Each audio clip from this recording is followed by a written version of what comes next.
Terrific. Thank you, Ian.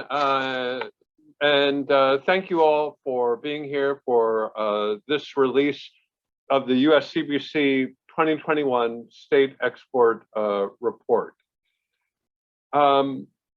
You should have all received the 2021 State Export Report, and if you have not, it will shortly be available on our website.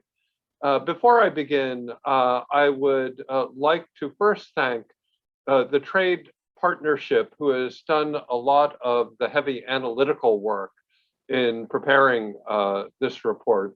And I'd also like to thank the USCBC sponsors of the report. So last week, USTR Ambassador Catherine Tai noted that she would be reaching out to her counterpart in China to discuss the Phase 1 agreement and next steps. USCBC welcomes this government-to-government engagement on bilateral trade issues, and I'm confident that the data presented in this 2021 State Export Report will help to inform the government-to-government discussions. I'll be making introductory comments for maybe about 20-25 minutes. And during that period, if you would like, you are welcome to put questions into the chat. And when we get to the Q&A, you would also be welcome to unmute your microphone and ask away, whatever you would prefer. I would also like to thank Anna Ashton, the Vice President for Government Affairs, who's joining us on this call. And Anna and I will jointly respond to your questions in the Q&A period. Even after we close the press conference at around 3 o'clock, members of the press are always welcome to contact us through our Senior Director for Publications, Doug Barry, or Ian Hutchinson. Our door is always open. We're always happy to speak with the press. So the way I would like to proceed today is to first to give you a review of the findings of the 2021 State Export Report. And then I'll make some comments on the policy measures that China has taken to implement the Phase 1 agreement. And then using this data, I'll close with some recommendations for the Biden administration to consider based on the data. And then we can move on to Q&A.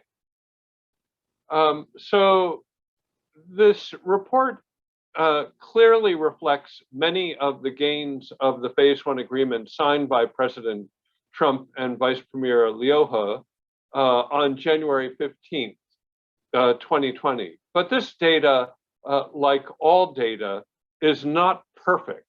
So let me offer 3 caveats.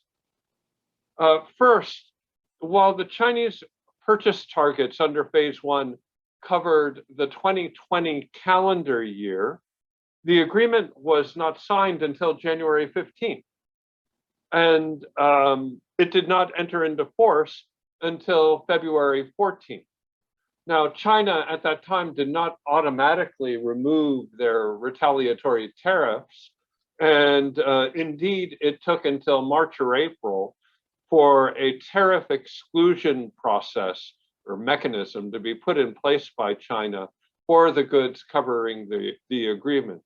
So it really took some time for the Chinese imports under the agreement to ramp up.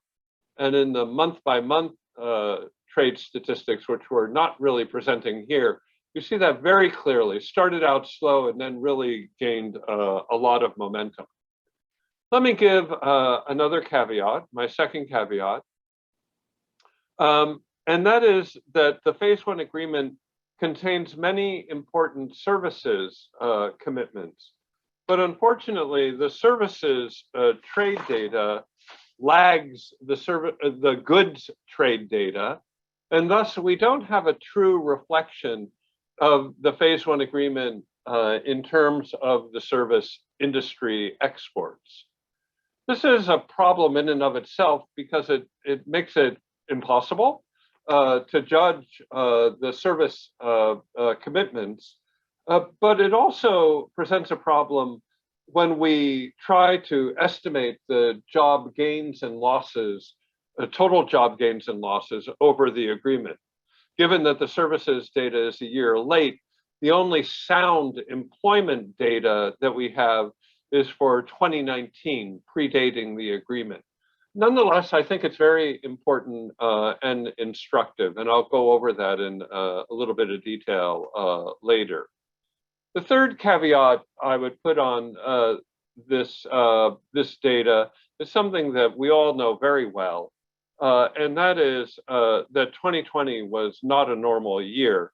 And COVID certainly was not predicted by any of the phase one authors or writers.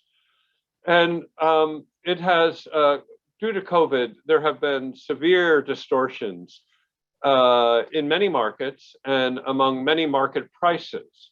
For example, the price of natural gas and petroleum products, which have been increasing by volume greatly, that increase in volume has not been totally reflected in the total value of exports due to low export pricing.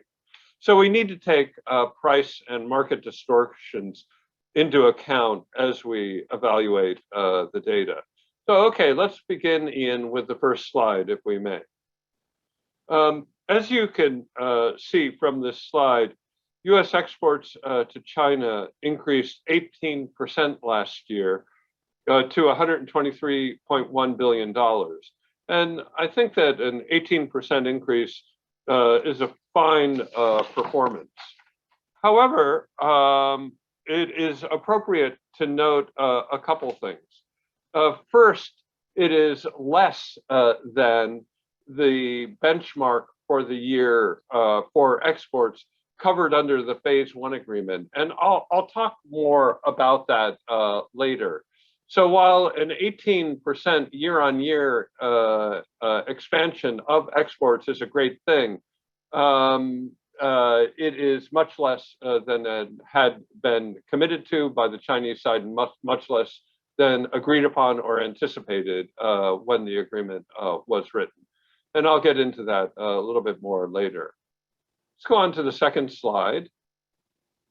The second slide shows the data on goods exports from each of our 50 states. And you'll see here by those states in blue that an overall 18% increase in exports indeed lifts many boats. The agricultural heartland and the energy producing parts of the United States witnessed significantly increased exports. But as you'll see in the case of South Carolina, Michigan, and Washington state, the picture is not all rosy. And indeed, the statistics show that exports of transportation equipment slowed down, and some of these states saw significant declines in exports to China. Let me say that in our package, you will find a complete breakdown state by state. And while I'm not really going to get into that here, I think that that is really where a lot of the most interesting details are, looking at the agricultural states versus the industrial states, looking at the IP states versus the energy states. And some of that is reflected in this map, but you could drill down a lot with the data that we have provided. And it's really most interesting at the disaggregated level. So next slide, please. Let's look at the same picture, that is US exports to China. From a Chinese perspective, And so we're switching here to using Chinese customs data. And you'll note some interesting things. From a Chinese customs perspective, US imports increased 10% in 2020. US census data suggests 18%, but Chinese customs recorded quite a bit less than that, 10%. And indeed, the total Chinese US exports to China, according to Chinese customs data, was 135 billion US dollars rather than 123 billion US dollars in US data. Still an overall excellent performance. And I'll note, using the slide in front of you, that in 2020, according to Chinese customs data, EU exports to China fell about 7%, and US exports climbed 10%. So the question of the discrepancy between Chinese data and US data is one that's been around forever, certainly since I started on this beat 40 years ago. We have been talking about this. And I'd be happy to discuss the statistical discrepancies in the Q&A if you would like. But in the meantime, let us go on to the next chart. Now, this chart concerns services export data. And as I noted earlier in my caveats, please recall it is only up to 2019, and it is pre-COVID. But I think it's very, very important for a number of reasons. Firstly, there are a good number of states, Florida would be a good example, where their services exports to China are greater than their goods exports to China. And as you could see from this graph, the service exports to China were growing even more rapidly and consistently than goods exports to China until 2019. And I regret to note the very interesting decline in US service exports to China in 2019, the first time certainly since 2003. So the first time that we've seen a decline in US services exports. In 2019, they fell about $2 billion from $56 billion the year before to $54 billion. And this decline in services exports should be a cause for concern. Let me underscore the fact that services exports are generally very labor intensive. There are very significant percentages here, perhaps up to half, are travel and education. And these are huge employers. And so it's worth pondering whether or not this is a blip or a start of a longer term trend. Now, I'll add a couple of other notes here. While we don't have the data for 2020 services exports to China, I think it's safe to predict that because the importance of travel and education, there was probably a severe decline in 2020. But I don't have that statistically. I can't prove that statistically, but it is highly likely. Let's go to the next slide. This is a slide of services exports to the from the United States to China, who won and who lost. And you'll see that there were some gains that were made. And I guess it's not surprising that Washington, New York, and Alaska saw gains in their services exports to China. And I regret to say that there were widespread losses in virtually all other states.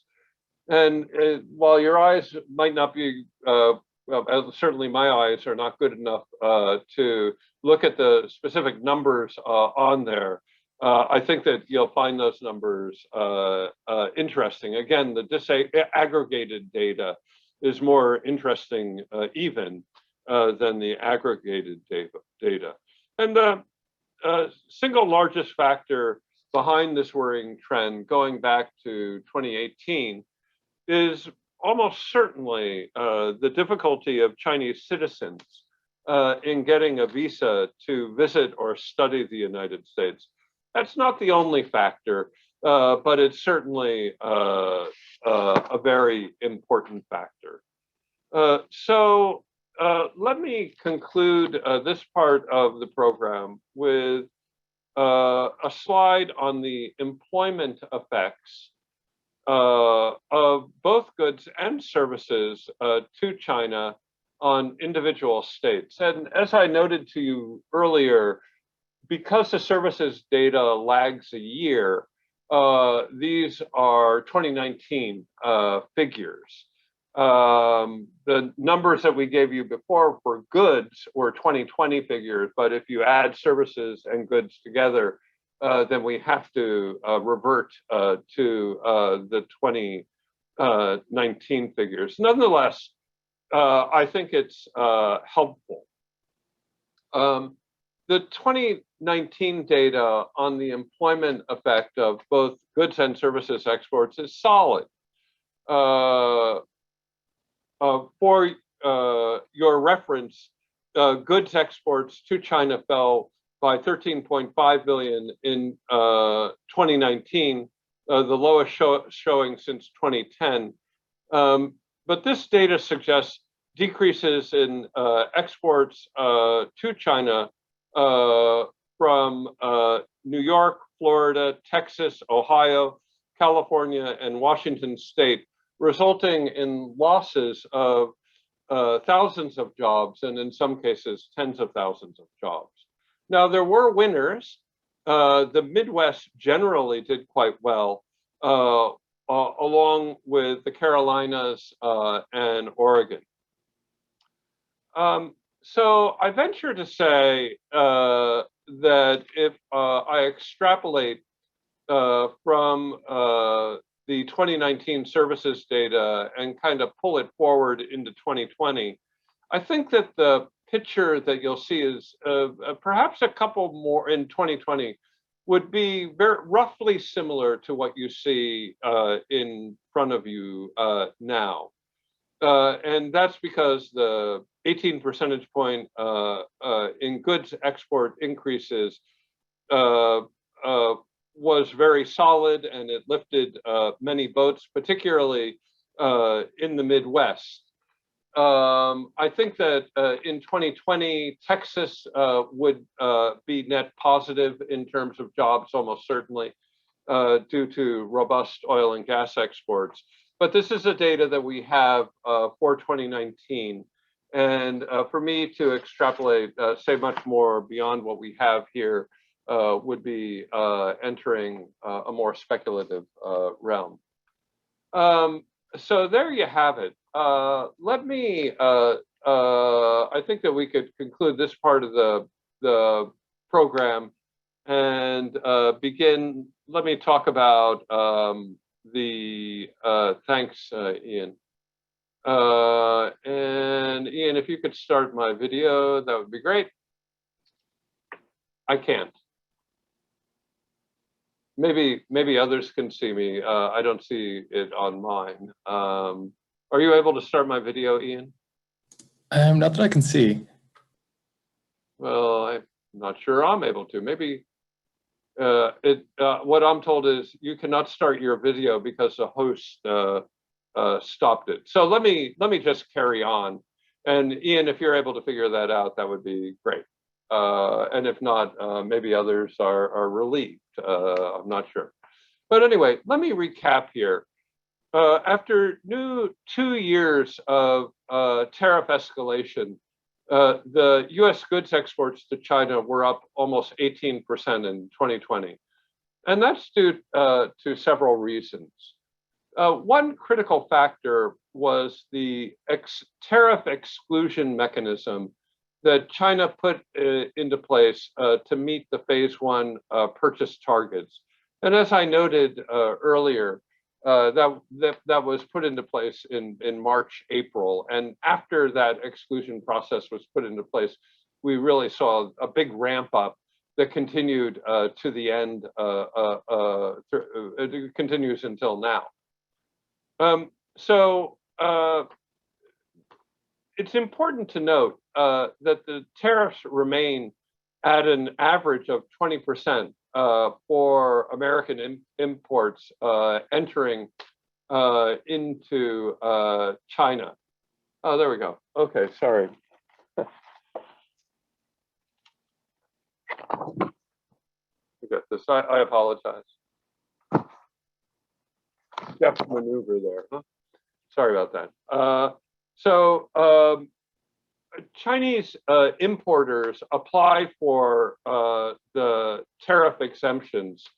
And the industries where we saw big increases in US exports in 2020, particularly oil and gas and agriculture, were the industries in which the exclusions had been granted, mostly in conformance with the phase one agreement. Also, the market openings within the phase one agreement definitely helped US exporters, and most importantly, will provide long-term benefits for US-China trade and for US farmers, workers, and ranchers. And I'll describe those market openings in a bit. Strong demand in China is also critically important. And following the COVID epidemic, the lockdowns of the COVID epidemic, the Chinese economy has been rebounding robustly. And this has drawn in huge increases in American products, particularly in the third and the fourth quarter. And we welcome those exports and those jobs. And we want to continue the momentum going forward. It's important to remember that despite the phase one agreement and despite the tariff exclusions, which are only for particular commodities, steep tariffs remain on both sides. And the tariff exclusions granted by the Chinese government are not permanent, and they're scheduled to go away. And it is unclear what the impact will be if those tariff exclusions are removed. So just last week, as I noted at the top, USTR Catherine Tai indicated that the administration will seek to build on the progress achieved with the phase one agreement, and that she is examining next steps based on USTR's assessment of China's progress in implementing the phase one agreement. USCBC has been a strong supporter of phase one, and we continue to urge both governments to fully implement the agreement, to fast track future negotiations, and to address the remaining barriers, and also to draw down, remove or draw down as much as possible the tariffs. So there has been progress on phase one implementation.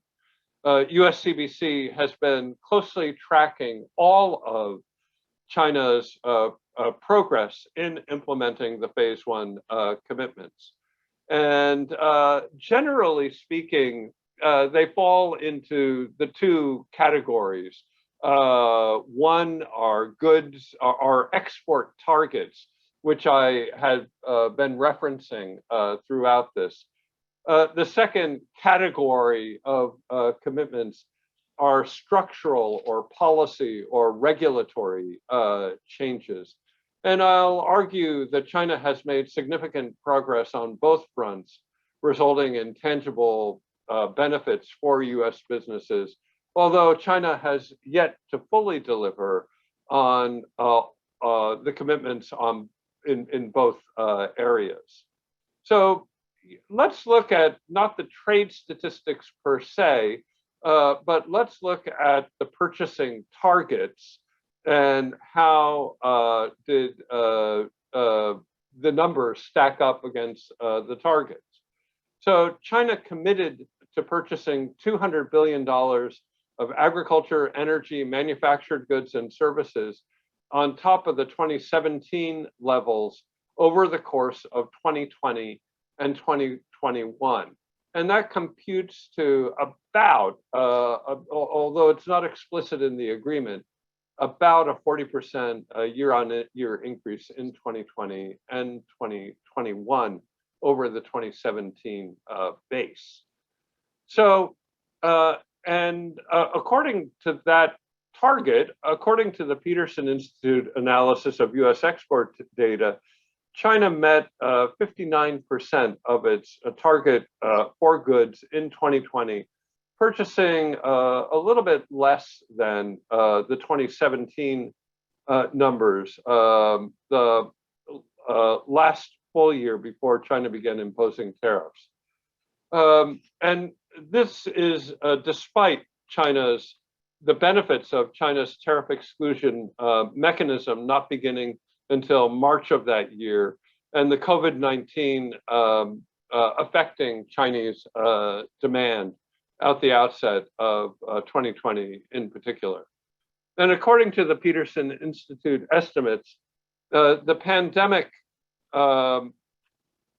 hit services exports harder to China, harder than goods exports, resulting in their estimate by a 20% decrease in service exports in 2020, which, needless to say, would fall far short of China's commitments in that area.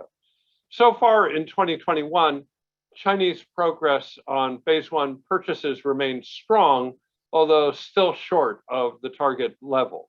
And in the first quarter of 2021, US goods exports to China covered under the agreement continued to expand.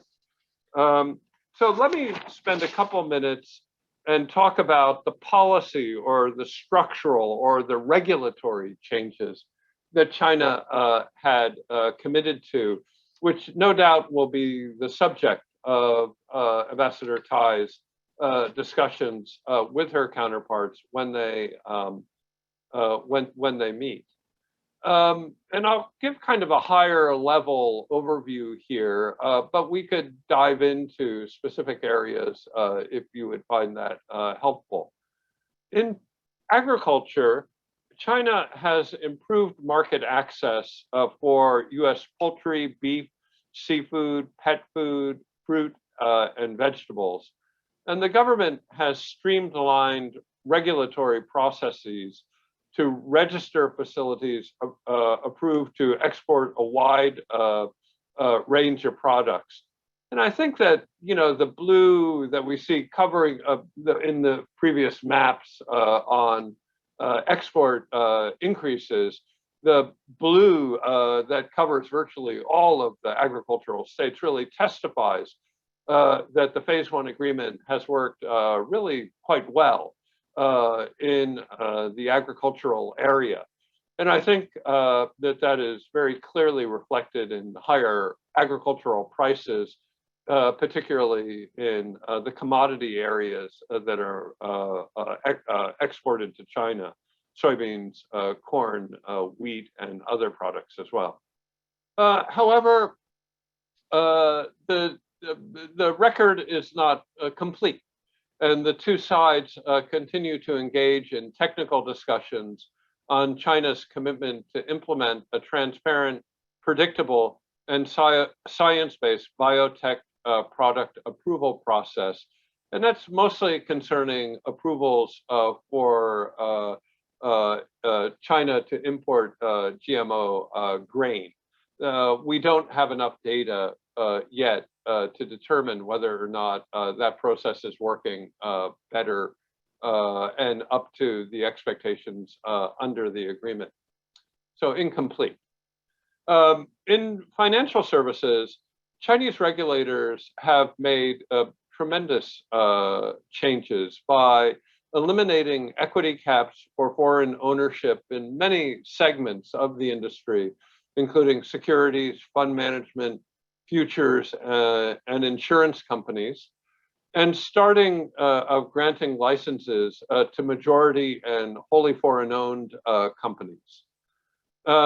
China has also opened fund custody services for foreign participation and streamlined licensing processes for e-payment and insurance. So these are major changes, which will, at least in my view, greatly facilitate the efficient allocation of capital in China. However, again, the record is not complete, and there are some questions remain about China's commitments on Type A lead underwriting licenses, on bank clearing licenses, and the scope of future products in which American financial institutions can invest. So while directionally, the direction is clearly good, the process is not complete, and we're anxious that our Chinese financial regulators complete the process and fulfill all the commitments that they made in the Phase 1 agreement so that American firms can fully contribute in the Chinese market. So on intellectual property rights, China has made high-level legal reforms to improve the protection of trade secrets, patents, and copyrights.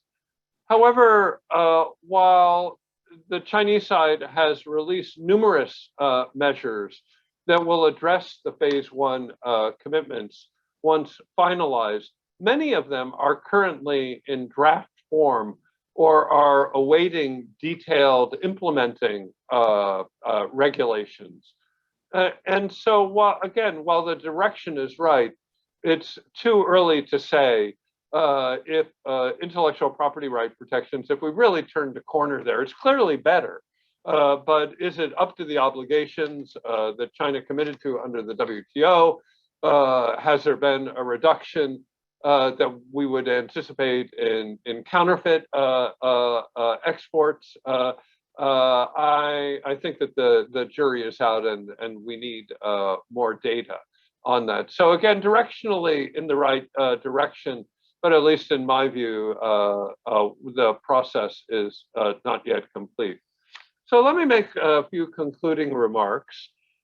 In short, the Phase 1 agreement has led to many unambiguously positive outcomes for American companies, American farmers, workers, and ranchers exporting to China, allowing them to compete on a more equal footing with Chinese counterparts. The respite that the exclusion process provided by Chinese customs, that is the exemption from the 20% tariffs, certainly led to a recovery of US exports to China, creating real benefits for American farmers, workers, and ranchers. Yet again, the 2020 numbers were not up to the 2017 numbers, but an 18% increase off of the low of 2019 is a lot of exports, and certainly a good thing. Nonetheless, it is critical that the administration work with China to find a more permanent solution to remove tariffs on both sides, ideally negotiating with the Chinese to remove additional market access barriers and further level the playing field in the process. The exclusion process, which has permitted the 18% increase in US exports to China, is important, but it's important to remember that it's temporary and granted on a case-by-case basis to individual Chinese importers. And if it were to go away, I am uncertain what the impact would be if American exporters were again to face the full brunt of the retaliatory tariffs that the Chinese put in place. So in reviewing all of this data, what are the specific recommendations that we would draw? I would say that the best options for the Biden administration would be simply to preserve and fully implement phase one, fast track phase two, and then once we have achieved the market access improvements desired under phase two, remove the tariffs, preferably in full, but certainly as many as possible. While it doesn't address every issue in the commercial relationship, the US-China Phase 1 agreement made important progress on long-standing trade barriers, and preserving the deal would bring stability for the commercial relationship, at least until the end of the deal, which is at the end of 2021. And withdrawing from it would provide no benefits to anyone. However, the tariffs remain in place, and the tariffs going both ways have harmed American jobs, American consumers, American companies, and our global competitiveness. Both sides have been hurt. Who's been hurt more, China or the United States? I don't know. Both sides have been hurt. And removing the tariffs are important. Therefore, USCBC recommends that the administration fast-track phase two negotiations with China to address those additional barriers in return for drawdown of tariffs by both sides by the end of 2021. There should be a sense of urgency here. China's purchase commitments also end at the end of this year, and it's unclear what will happen with the tariff exclusion mechanism that has facilitated exports of so many US products covered under the agreement, which resulted in the 18% export increase. So I think that as part of those phase two negotiations, and a lot of areas where American companies would benefit, and American workers, farmers, and ranchers would benefit from increased attention, would be in market access improvement in areas like cloud computing, telecommunications, legal services, entertainment, cinema, and many other areas. We should also endeavor to provide a venue and to encourage the government to discuss unfair trading practices involving state-owned enterprises in government procurement, intellectual property rights, subsidies, standard setting, trade remedy mechanisms used by the Chinese government. Certainly, cybersecurity remains an issue. Merger and acquisition remains an issue. Cybersecurity, cross-border data flows, and data localization are also all remain issues that reduce American exports to China, that preclude a level playing field and reduce also Chinese competitiveness and Chinese economic growth. And it is in both sides' interest for Ambassador Tai and her Chinese counterpart to negotiate market access openings in all of those areas.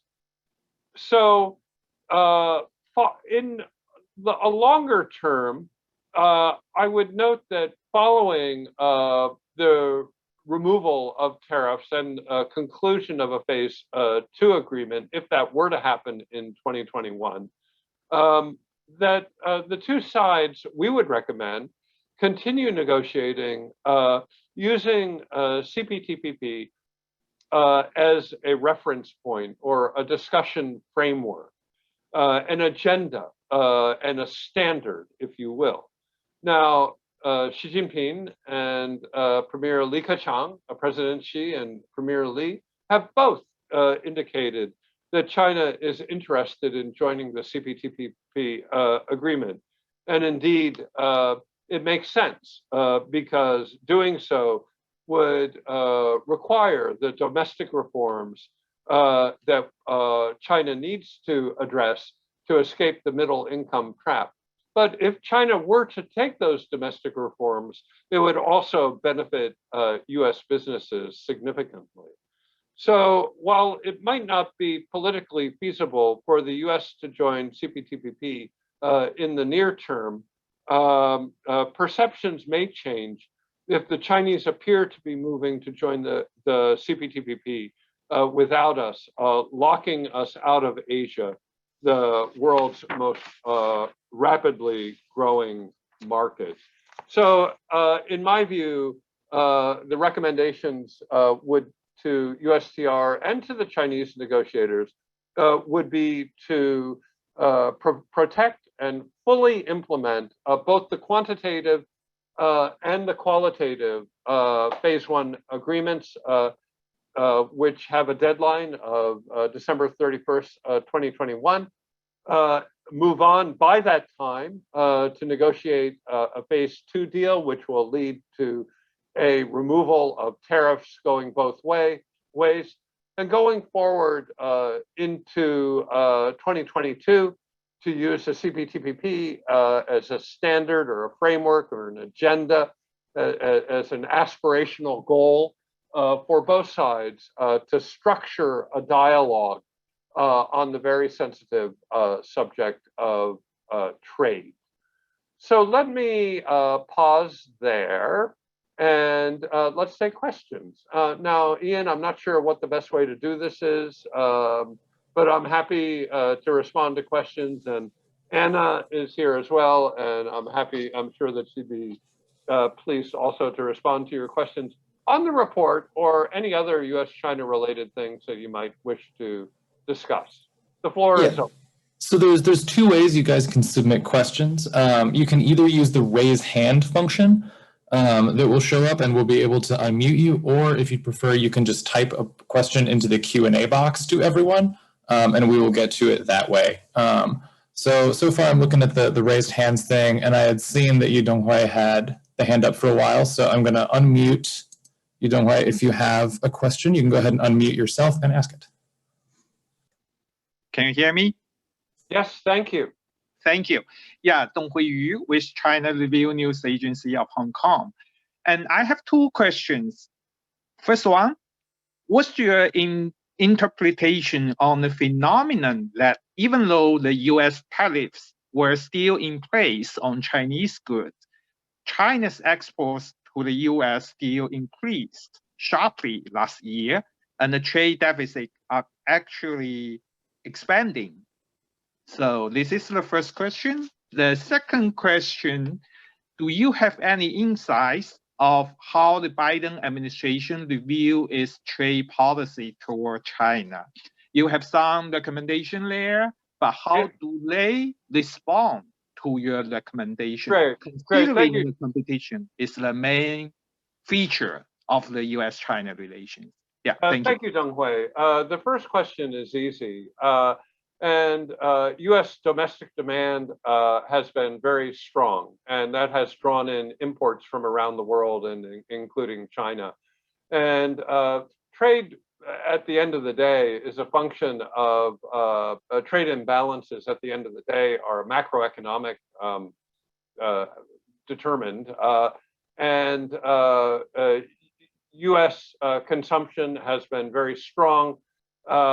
there has been a fiscal and monetary stimulus, and that is increased imports from around the world, and including China. And thus our overall trade deficit has increased naturally.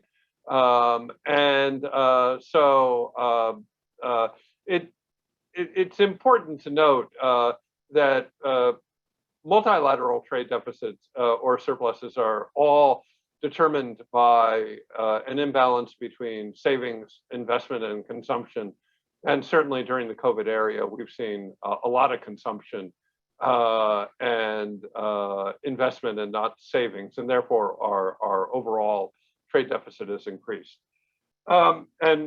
Chinese exports of PPE and other equipment have remained strong, as you note. In terms of our recommendations, I think I gave you our recommendations. How has the Biden administration reacted? They note that they are reviewing their policies, and they are beginning a process of contact with the Chinese side. I know that they have heard our recommendations, and I'm hopeful that they will take them into account, because we believe that this set of recommendations will have best outcomes for American farmers, workers, and ranchers and companies, as well as for the regional economy, and indeed, I would argue, the global economy. Tariffs are not a positive way forward, but we need market access improvements and then to get rid of the tariffs. I hope that that's helpful, Donghui. Okay, and then I think we had another one from, I believe it's from China Daily. So I'm going to go ahead and unmute you. You should be able to unmute yourself and ask your question now. Hi, can you hear me? Yes, thank you. Hi, Greg. Thank you for doing this. I found this report extremely helpful in terms of offering us a general picture of the goods and services exports to China and the state-to-state breakdown. So I'd like you to elaborate a little bit on the state of Washington. That state saw its goods exports to China plunged by 58% last year. I think that was the worst case among the many states. And that reminds me of something the US Congressman Rick Larsen said last year, I think in late October. Larsen said something like this, I quote, when the US-China relationship sneezes, Washington state gets a cold. So I'd like you to comment on that quote. And we know that you've had some recommendations for the Biden administration. What recommendations would you have for the Congress to ease the tensions between the two countries? Thank you. Okay, no, that's great. Thank you. I don't have Washington State's detailed statistics in front of me, but I would note that there has been a lack of aircraft imports into China for the last 2 years. And so even though I don't have the statistics in front of me, I would guess that has a lot to do with it. And I mentioned transportation equipment in general. South Carolina also exports both automotive and aerospace equipment. On your latter point, I think that it's vis-a-vis the Congress. I think that it's true that Congress does, under our Constitution, regulate tariffs. And our recommendation to them would be the same as our recommendation to the administration, that the tariffs kill jobs, kill productivity, and are bad for the American economy, and that they should be removed. And we're hopeful that Congress people who see the job numbers in their states will support the administration in its in the negotiating process to remove additional market access barriers to the Chinese market with the goal of increasing U.S. exports to China and getting rid of those tariffs. But we need to see market access improvements in China before the tariffs can be fully removed. And so that is why this outreach by Ambassador Tai to her Chinese counterpart is so important, and why we wish them goodwill, good luck in their upcoming negotiations. A lot is riding on those negotiations, and we're hopeful that they will be very successful, leading to market access improvements and a removal of those tariffs. Thank you. I would Right. just add that many members of Congress have actually recently expressed strongly in letters to Ambassador Tai that they would like to see a tariff exclusion process reinstituted and restarted. I think it was almost half of the Senate and about a quarter of the House wrote letters to USTR Tai pretty recently, like in the last couple of weeks, asking for that. And she was on the Hill today testifying and was pressed pretty hard about that again. And she said that certainly in the near term, there will be some announcement about their review of the tariff policies, but she didn't give a clear date. When asked if that meant July or December, she simply said December would be far too long. All right. I believe Taisa Hayama has a question as well, so I'm going to allow you to talk, and you should be able to unmute yourself and ask your question now. Yes, can you hear me? Yes, thanks, Hoyama-san. Yes, yeah, I'm Taisa Hayama from Nikkei. Thank you for the press conference. I have a question about tariffs. So considering the change of the US administration, there have been some expectation from the US business community that US and Chinese tariffs would be gradually removed. Your recommendation is very important, I think, but there has been no indication and momentum at this time. So compared to January, what do US companies, your member companies, expect will happen with tariffs in the near future? And how are they responding in their business operations now? Yeah, thank you very much for that question.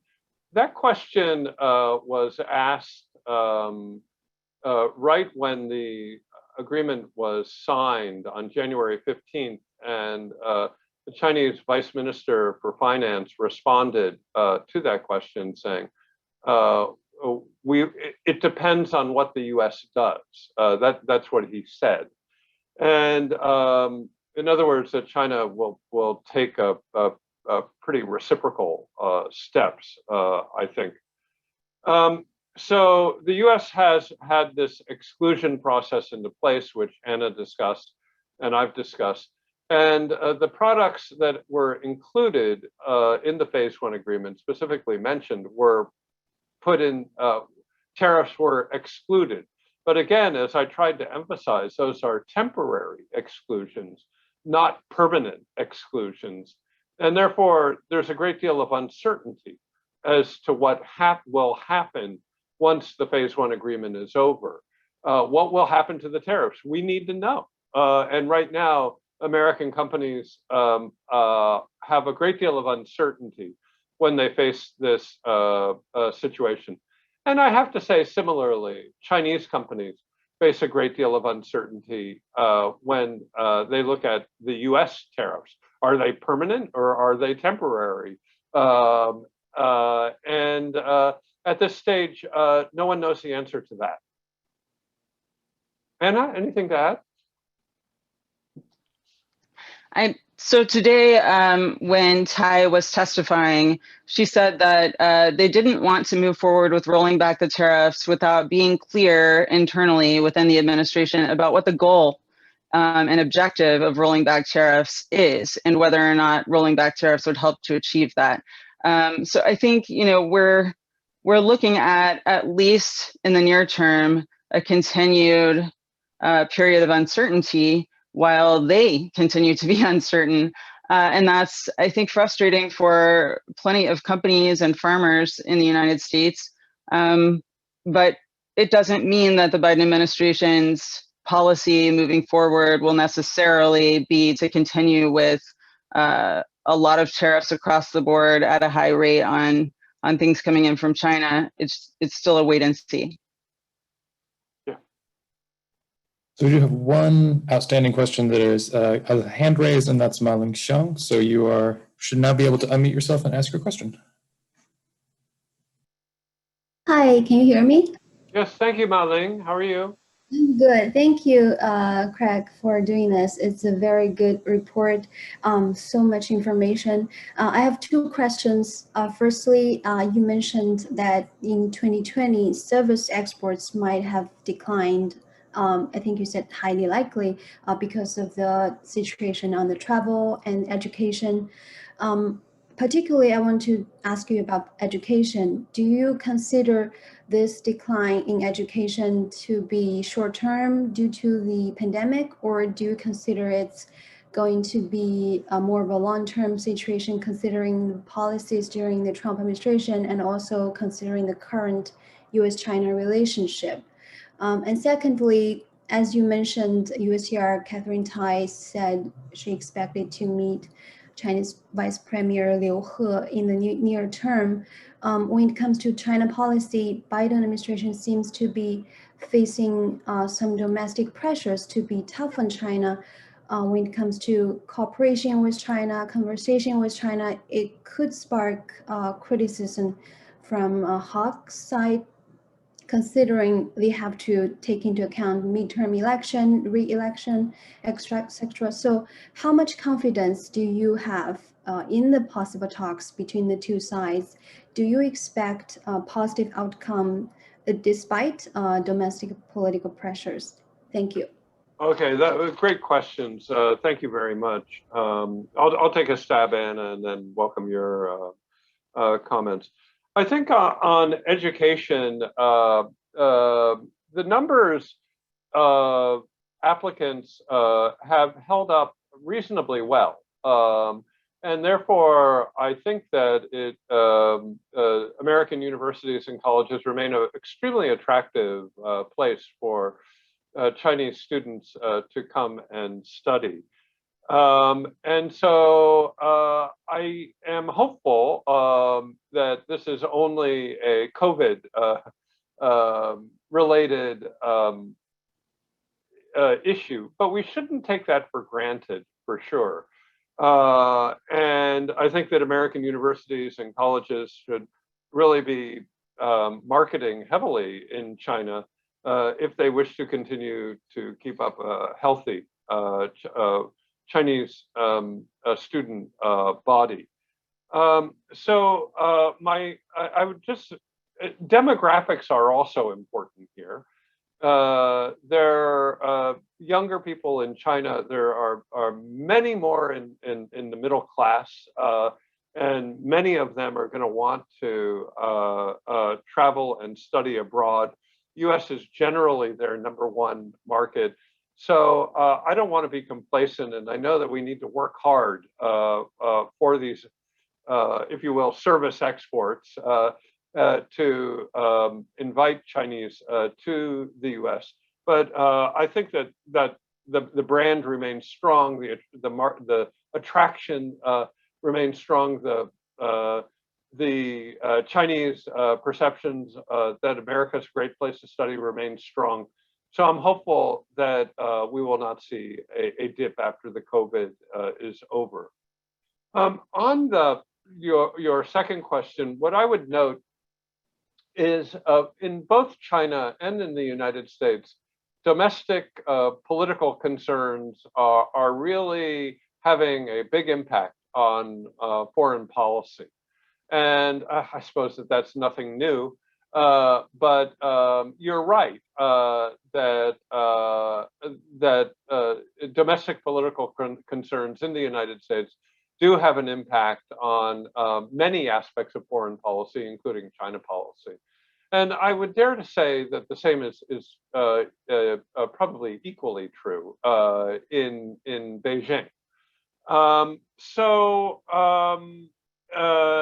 makes it all the more important for there to be dialogue, preferably at every level.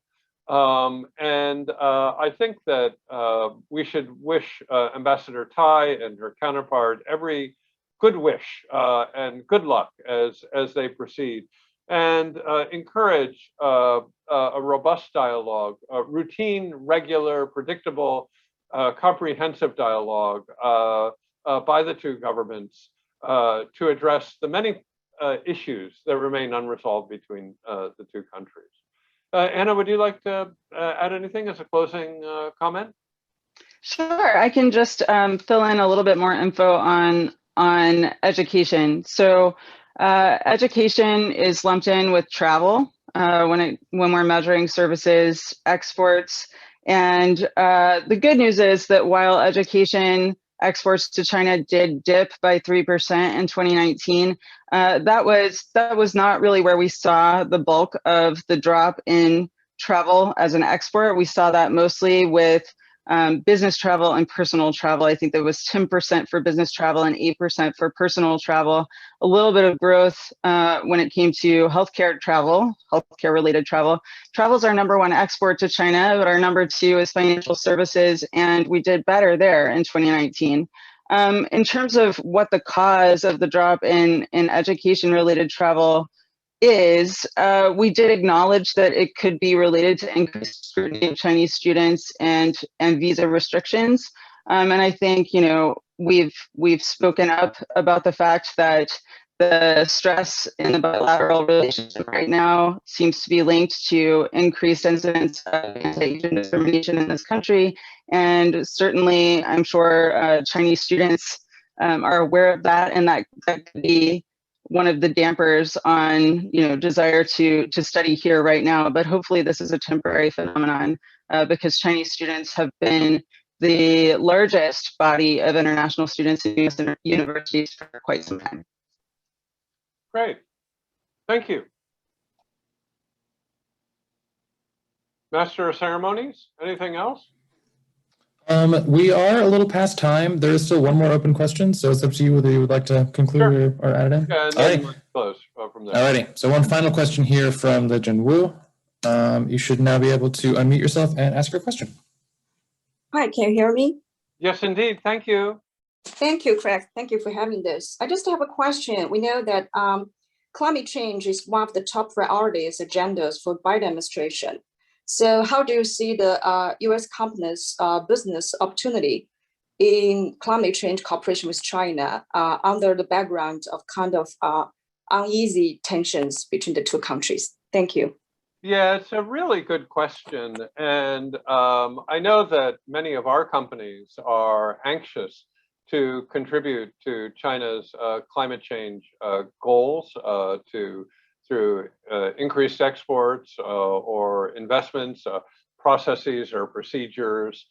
And many have been quite successful in that market. So there is an opportunity here to expand collaboration, expand exports, expand technology licensing.